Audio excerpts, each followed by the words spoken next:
second part for the fire castle for my elemental castles mock.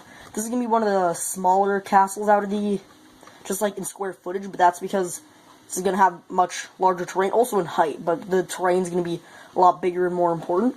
And I decided it'd be kind of cool if I built a volcano onto the castle, and so that way there's kind of a place for the lava to come from. You know, the lava comes out of the volcano, spills down the castle, and lands in the lava moat, and that's where the lava is generated from.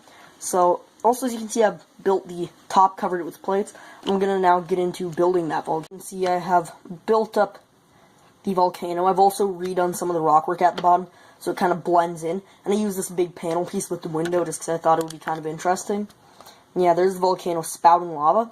I also used this cool technique that I just kind of came up with. I haven't seen it anywhere else, where it's just a bunch of clips and headlight bricks and bricks with studs on the side to attach different flame pieces to kind of create a lava effect. I've also started building up kind of the railings around the top using chains and then also some crates, and the crates have a little bit on top. I've also built this little thing to hook it. I don't know, I also might kind of try to give it a little hint of a hatch there, so that way it looks like they can actually get down. I'm not exactly liking the way these are looking right now, so I'm definitely going to change those quite a lot. Like I said, I was going to redesign these here. Took me a few seconds, but I came up with this new design where it just uses a slope and then a 1x2.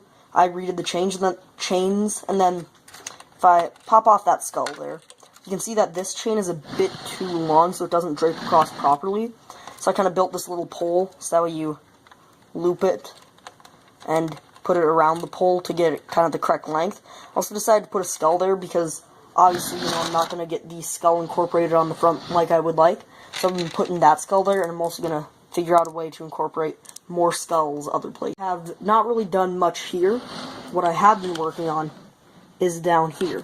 Here is the treacherous bridge across the lava, and then I built the stairway here using some minifigure base plates, except as you can notice, I have studs in there, and the way I did that is instead of just, you know, doing this, because minifigure base plates are 3x4s with then just 4 studs down the center. So if I were to just place them on top of each other, as you can see here, there's just all tile. But then I took some 2x3s and put them in there so that way I can get some studs. And the reason I want studs in there is so that way when I eventually pose minifigures throughout the mock, there will be places for them to actually stand along the staircase as well as up near the top where I just, there's the actual minifigure base plate, then I put a 2x4 on it. And obviously there's plenty of space to pose on the bridge.